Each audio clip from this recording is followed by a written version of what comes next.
أهلا بيكم متابعينا الأعزاء في حلقة جديدة من بودكاست يقظة الدولي. ضيفتنا النهاردة أيقونة معانا الدكتورة لمياء سمير، رئيس قسم مخازن الأدوية ومدير الصيدلية الرئيسية. أهلا وسهلا بحضرتك يا دكتور. أهلا بيك يا نرمين، أهلا يا حبيبتي. طبعا زي ما حضرتك عارفة ان دور اليقظة الدوائية الأساسي هو اننا بنرصد الآثار الجانبية للأدوية، وكمان ان احنا بنمنعها من خلال عمليات التوعية اللي بنعملها على السوشيال ميديا او سواء بنعملها داخل المستشفى. وده المبني عليه فكرة البودكاست بتاعتنا، وهو ان احنا بنصحح مفاهيم كتيرة قوي عند الناس عشان نحافظ عليهم من حدوث اي أثر جانبي، وكمان نخليهم ياخدوا بالهم ان ممكن الطريقة الخطأ في ان هم يحتفظوا بالدواء ممكن بتأدي ان الشخص بياخد دواء غير فعال وبالتالي بيأثر على تطور المرض. فأول حاجة حابين نعرفها من حضرتك هي ايه الفكرة اصلا ان لازم احفظ دواء في التلاجة؟ وهل في أدوية، بما ان زي ما حضرتك شايفة اليومين دول ان درجة الحرارة عدت ل40، هل في أدوية مضطرة ان انا ادخلها التلاجة عشان احافظ عليها؟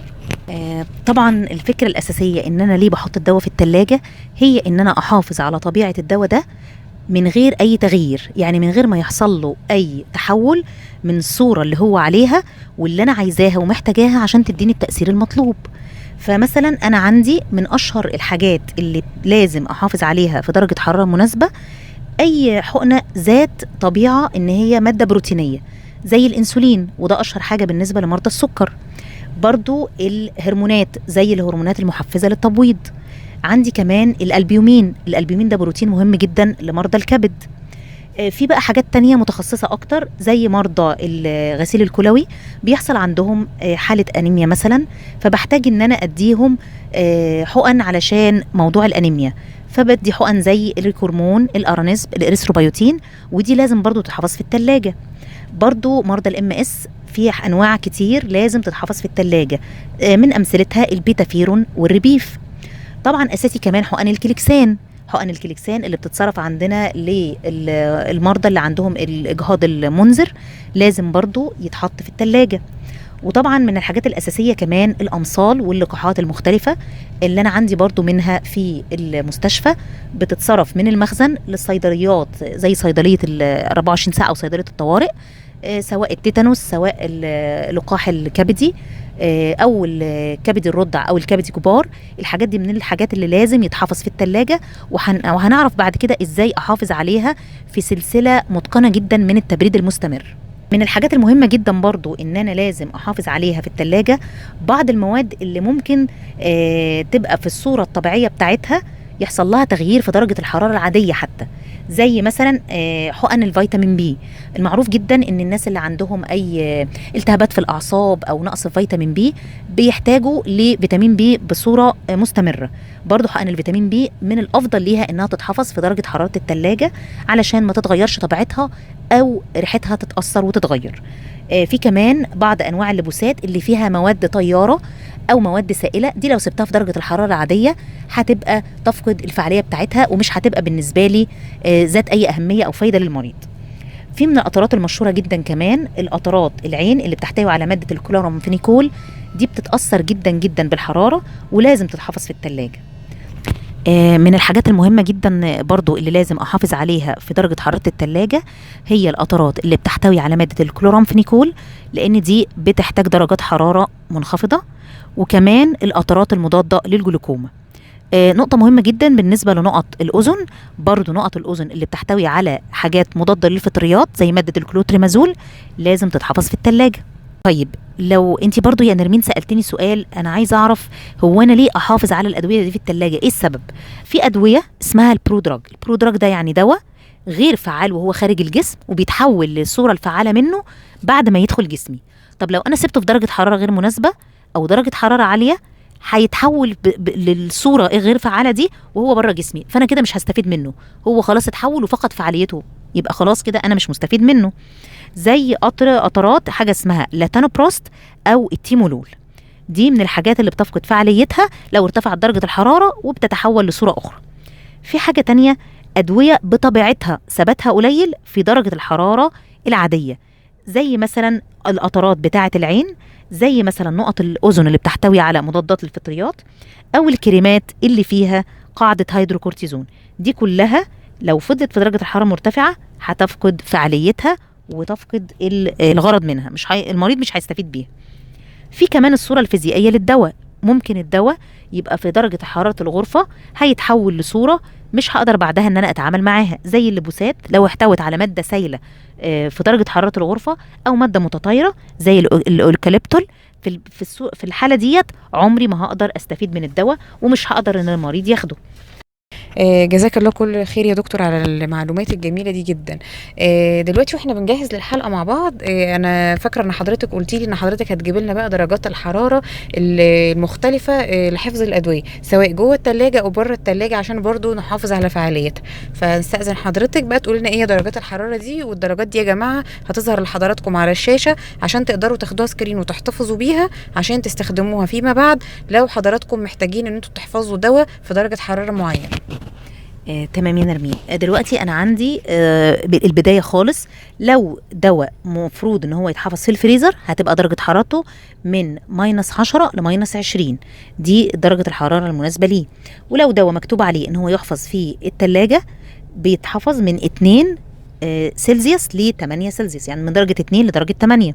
طب لو مكتوب عليه يحفظ في مكان بارد يبقى من درجه 8 لدرجه 15. طب لو درجه حراره الغرفه يبقى من 15 ل 30. طيب لو دواء بيحفظ في مكان دافئ، ودي حاجات قليلة، بيبقى من 30 ل 40. في بعض الأدوية، ودي غالبية الأدوية، بيتكتب عليها يحفظ في درجة حرارة أقل من 25 درجة مئوية. في الحالة دي معناه إن أنا عندي رينج واسع من 2 ل 25 ممكن أحفظ فيه العلبة، ما يزيدش عن درجة ال 25. طيب في عندنا ملاحظات كده صغيرة بالنسبة لطريقة حفظ الدواء في الثلاجة او المكان المناسب لحفظ الدواء. طبعا غالبيتنا والاسهل ويقولك عشان يبقى في مكان كده لوحده، ببتدي احط اي ازايز دواء عندي، علبه القطره، مرهم بتاع العينين، علبه لبوس، كل ده بنقوم يستقربوا يقولك انا هحطه في باب الثلاجه. لا طبعا ده مش مناسب. باب الثلاجه مكان غير مناسب على الاطلاق لحفظ الادويه، نظرا لان درجه الحراره بتتغير باستمرار كل ما اجي افتح باب الثلاجه، وبيتعرض طبعا لدخول الهواء الساخن من الجو، وبالتالي يبقى مش ده المكان الانسب لحفظ الدواء. طب ايه هو المكان الانسب؟ لازم احطه في رف متوسط في الثلاجه، بحيث يكون بعيد عن، ولا يبقى ناحيه الفريزر ولا ناحيه الجزء الاسفل من الثلاجه، لان سواء ده في تطرف في درجه الحراره. تحت الفريزر بارد جدا، وتحت في اخر رف في الثلاجه ابتدينا ان درجه الحراره ترتفع شويه، فيبقى بالنسبه لي الانسب هو الرف المتوسط، وبعيد جدا عن ظهر الثلاجه، وبعيد عن اي فتحات من فتحات الهواء اللي بيمر فيها الغاز المسؤول عن التبريد، لان كده ممكن يسبب تجمد الدواء وبرضه يؤدي الى تغير صورته. تمام يا دكتور. طب بالنسبه للانسولين تحديدا، الشخص اللي بيصرف انسولين بيبقى مش عارف امتى يبقى في التلاجة وامتى يحطه بره عشان كفاءة الانسولين ما تتأثرش. وعشان كده السؤال التاني هو ازاي اننا بنقدر نحافظ على الانسولين من وقت الشراء لحد استخدامه في البيت عشان يفضل بالكفاءة والفعالية بتاعته لمريض السكر.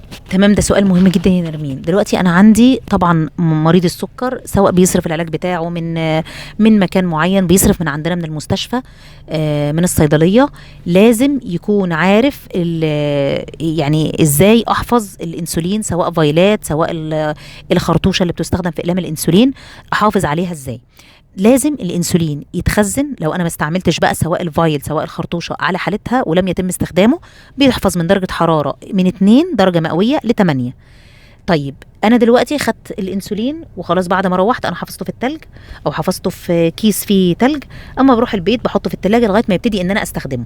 طيب بعد الفتح ازازه الانسولين اتعامل معاها ازاي؟ ممكن ازازه الانسولين بعد ما فتحتها تفضل في درجه حراره الغرفه عادي، طالما درجه الحراره معتدله من 25 درجه مئويه ل 30 درجه مئويه، ولمده 28 يوم هيبقى الانسولين ده معايا لسه صالح للاستخدام.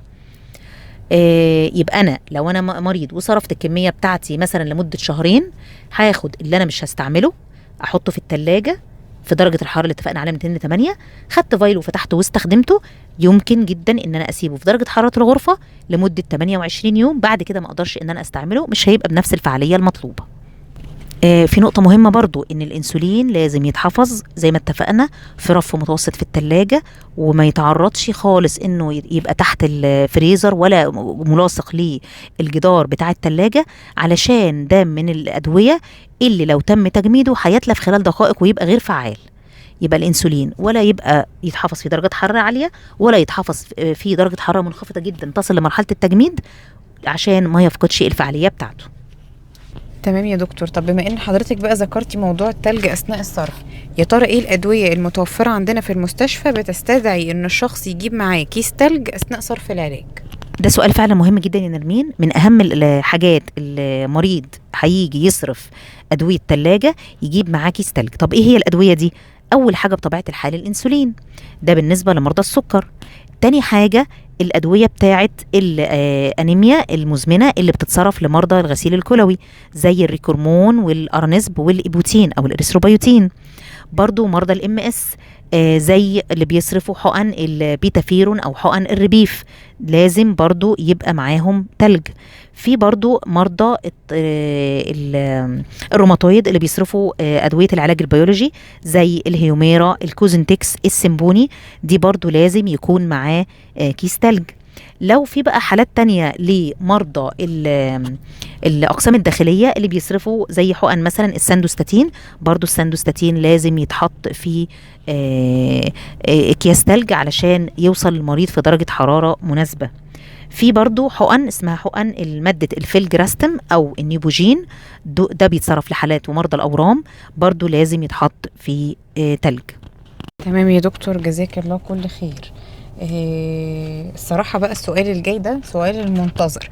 كلنا بنسأل نفسنا لما بنفتح علبة دواء يا ترى بتفضل صالحة للاستخدام بعد قد ايه؟ طبعا اشهر الحاجات دي زي ادوية الشرب مثلا سواء للكبار او الاطفال، زي خوافض الحرارة، الكحة. يعني الدواء ده بنستخدمه لحد ما نخف، وبعد كده يفضل في الازازة شوية، وبعد كده يجي لنا الدور تاني، فنبص بقى للازازة ونسأل نفسنا يا ترى بقى ناخد من الازازة دي ولا نرميها؟ وكمان بالنسبة لقطرات العين والأنف والأذن، المراهم، الكريمات، أستأذن حضرتك توضحي لنا الصلاحية للحاجات دي بعد فتحها. تمام يا نرمين، فعلا الأدوية بتاعة الشرب اللي هي بأي حاجة بتستخدم عن طريق الفم، سواء خافض الحرارة، سواء دواء الكحة، سواء ده أدوية مضادة للتقلصات للأطفال، كل الحاجات ديت لازم نعرف وناخد بالنا كويس جدا ان هي ليها درجة صلاحية بعد فتحها. يعني انا طبعا الدواء طول ما هو مقفول هو له تاريخ صلاحية اللي مكتوب عليه ومسجل من الشركة. طيب بمجرد ما انا فتحت الازازة وبدأت ان انا اخد منها، خلاص اتعرضت دخلها هواء، يبقى كده هتبتدي ان ليها وقت معين، وهو بالظبط 6 شهور من تاريخ الفتح. ده بالنسبة لأدوية الشرب العادية، خوافض الحرارة وأدوية الكحة أو التقلصات أو الفيتامينات، طبعا أقصى حاجة ليها 6 شهور من تاريخ فتحها. اما المضاد الحيوي اللي احنا كلنا عارفين ان هو بيبقى بودرة جافة، بعد ما يتم حله طبعا بيحفظ في التلاجة، وثم يتم التخلص منه خلال اسبوع من التحضير، ولا يمكن استعماله لاي فترة اخرى. تمام يا دكتور. انا في حاجه هنا بقى افتكرتها بمناسبه المضاد الحيوي. بقابل امهات كتير بيحصل اثر جانبي عشان يا جماعه المضاد الحيوي بيتفتح والام بتدي الدواء لحد ما الطفل يخف وتوقف الدواء من نفسها. ده غلط جدا جدا، لازم الام تكمل المده. فالعلبه بتبقى اصلا هي معموله للجرعه، الدكتور بيبقى مظبطها هتخلص في اسبوع، فهي بالفعل العلبه او الازازه كلها تخلص وهتترمي، او في 10 ايام هتخلص وهتترمي. مش مجرد ما الطفل يختفي عليه منه الاعراض حضرتك بتبتدي انك تسحبي الدواء. فبرضو دي فرصه ان احنا ننوه عن المشكله دي عشان نتلافى اي اثار جانبيه. تمام يا دكتور، احنا كده عرفنا ازاي بنتعامل مع الاشربه. طب عايزين نعرف من حضرتك برضو القطرات والمراهم والكريمات والسوائل الخارجيه زي الكلامين لوشن عشان يستخدم بكثره في فترات الصيف. بالنسبة للسوائل الخارجية زي الدهانات أو اللوشن، بتبقى فترة الصلاحية بتاعتها بعد الفتح برضو 6 شهور. لازم ان انا التزم بالفترة دي، لان بعد كده برضو الصنف هيفقد الفعالية بتاعته، وهيتغير صورته، هيتغير الريحة واللون بتاعه، وممكن يعمل لي حساسية جلدية او يعمل مشاكل ممكن تأثر على المريض. يبقى دايما الحاجة بعد ما استعملها 6 شهور بعد كده اتخلص منها. بالنسبة بقى للقطرات العين أو نقط الأنف أو الأذن، طبعا فترة الصلاحية بتاعتها من الفتح شهر واحد بس. يبقى أول ما أنا استعملت القطرة أو استعملت المرهم أو النقط بتاعة الأنف أو نقط الأذن بالظبط هو شهر، وخلاص أبتدي إن أنا أتخلص منها تماما، وما ينفعش أستعملها مرة تانية. طب بالنسبة بقى في نقطة مهمة جدا بالنسبة لقطرات العين. قطرة العين ألا أستعملها أول ما تطلع من التلاجة، ولا استعملها امتى؟ طبعا غالبيه القطرات انا بطلعها وممكن خلال ربع ساعه او نص ساعه ابتدي ان انا احطها واستعملها العنايه، مش بعد ما اطلعها من التلاجة على طول، لغايه بس ما تبقى ملائمه لدرجه حراره العين وابتدي ان انا استعملها. في نقطة مهمة برضو، ناس كتيرة بتشتكي من حكاية أنا ليه عينيا أنا ما بحط القطرة أنا عينيا بتحرقني، أنا كده معناه إن أنا عندي مثلا التهاب أو أنا عندي مشكلة أو فعلا أنا في ضرر. لا، هو ده حاجة طبيعية، إن معروف إن درجة الحموضة بتاعة القطرة ودرجة حموضة سطح العين في بينهم اختلاف، الدرجة دي غير الدرجة دي، وبالتالي دوت اللي بيسبب لي حدوث الحرقان المؤقت اللي بيختلف طبعا من شخص للتاني حسب درجة حموضة سطح العين عنده. جزاك الله كل خير، وفعلا معلومات قيمة جدا وكلنا محتاجينها. طب بالنسبة للأقراص بقى أو الكبسولات، امتى لما اجي افتح القرص او الكبسولة اعرف بقى ان في مشكلة وانه ما ينفعش اخده؟ دي نقطة مهمة جدا يا نرمين فعلا، لان بسبب ان احنا بنحفظ الاقراص في درجات حرارة مرتفعة نسبيا، او بنحفظها في مكان مش هو المكان المظبوط، حتى لو هي بره التلاجة انا لازم برضو احفظها في مكان تكون التهوية فيه كويسة، يكون مكان بعيد عن الضوء قدر الامكان، تكون درجة الحرارة فيه مش عالية قوي، يعني تكون في مكان في غرفة درجة حرارتها كويسة او مناسبة، او في رف ما يكونش بيتعرض لسخونية. ما ينفعش مثلا في رف عند المطبخ عند جنب بوتاجاز جنب درجة حرارة عالية، فما ينفعش برضو حتى لو الصنف مش محطوط في التلاجة برضو ما يتعرضش درجة حرارة عالية قوي، لان هيحصل تغير في طبيعته، هيحصل تغير في لونه، وممكن في الحالة ديت برضو يفقد الفعالية بتاعته. طيب انا امتى ارمي الشريط او ارمي الاقراص دي وما استعملهاش نهائي؟ لو فتحت ولقيت حاجة من الحاجات الثلاثة دول، لو لقيت القرص متكسر جزء منه او متفتت، لو لقيت لون القرص مش متجانس يعني في اجزاء لون واجزاء لون تاني، لو بدأت تظهر نقط بالوان مختلفة على سطح القرص، او لو لقيت انا اول ما افتح القرص ريحة نفاذة طلعت منه او ريحة انا مش متقبلاها، معنى كده ان حصل تغير في طبيعة القرص ولازم اتخلص منه فورا، لانه في الحالة دي مش هينفعني ومش هيديني التأثير المطلوب بل ممكن يأذيني. فعلا يا دكتور النقطة الأخيرة دي جالنا بلاغ بيها مؤخرا، وكانت واحدة حرفيا مش طايقة ريحة الدواء تماما، يعني كانت بتقول كده ان هو قلب معدتها. ففعلا احنا سألنا حضرتك يومها وردينا عليها ان هو يعني الدواء ده كان فيه مشكلة، وعشان كده عملنا يعني ده كان ملهم لينا ان احنا نعمل الحلقة دي للناس عشان نبتدي نعرف يا جماعة امتى الدواء ده يكون فيه مشكلة ونتخلص منه عشان ما يحصل لناش اي اثر جانبي او ان الدواء يبقى ملوش فعالية. قبل ما نختم حلقتنا بأسئلة المتابعين، حابة بقى أعرف من حضرتك حاجة. دلوقتي الصيادلة عندنا في المخزن تحت إشراف حضرتك طبعا بيقوموا بمجهود جبار من ساعة استلام الدواء لحد لما يوصل للمريض في إنهم يحافظوا عليه ويحافظوا على كفاءته. فحضرتك بقى احكي لنا إيه الكواليس اللي بتحصل؟ يعني عايزه لو قلت هتكلم على دور الصيادله بتوع المخزن ودور زمايلي اللي معايا اللي بيتعبوا جدا جدا ولغايه ما الدواء يوصل للمريض، انا يعني ممكن نحتاج حلقات وحلقات يا نرمين من الموضوع ده. احنا من بدايه ما بنستلم الدواء بمجرد ما الشركه بتورد الصنف لغايه ما بيوصل للمريض، احنا في سلسله مهمه جدا بالذات للاصناف اللي بتتحفظ في الثلاجه. طبعا هو بيبقى جاي من الشركه اصلا في عربيه ثلاجه، وبيبقى سواء ايس بوكس مثلا بيتحط فيه الكميه كلها، انا بستلمه منه برده بيتحط فيه عندي في الثلاجات المخصصه لكده، او في الاوضه الثلاجه. احنا عندنا اوضه ثلاجه كبيره بيتحط فيها الادويه الانسولين وادويه الام اس والادويه العلاج البيولوجي، دي اللي بنحط فيها الادويه اللي بتتطلب عنايه واهتمام ودرجه حراره منخفضه. انا عايزه اقول لك ان هم بيتعبوا جدا في النقطه دي، وبنبقى حريصين جدا جدا ان الدواء يوصل درجه الحراره مظبوطه، المندوب لما يجيبه يبقى محتفظ بيه في الايس بوكس المخصص، ونروح هيتحط في الثلاجه مباشر، وبعد ما يتصرف ويتحط في الثلاجه لازم برضو يطلع للصيدليه قدر الامكان، لازم انا اطلعه في ايس بوكس او يتحفظ في درجه حراره منخفضه ويوصل يتحط مباشره في الثلاجه برضو اللي في الصيدليه عشان يوصل للمريض في الصوره المثاليه اللي احنا عايزينها. احنا دايما بنحرص على الموضوع ده. فطبعا انا بشكر جدا جدا زمايلي وتعبهم ومجهودهم اللي بيقوموا بيه عشان يحافظوا جدا على الموضوع ده.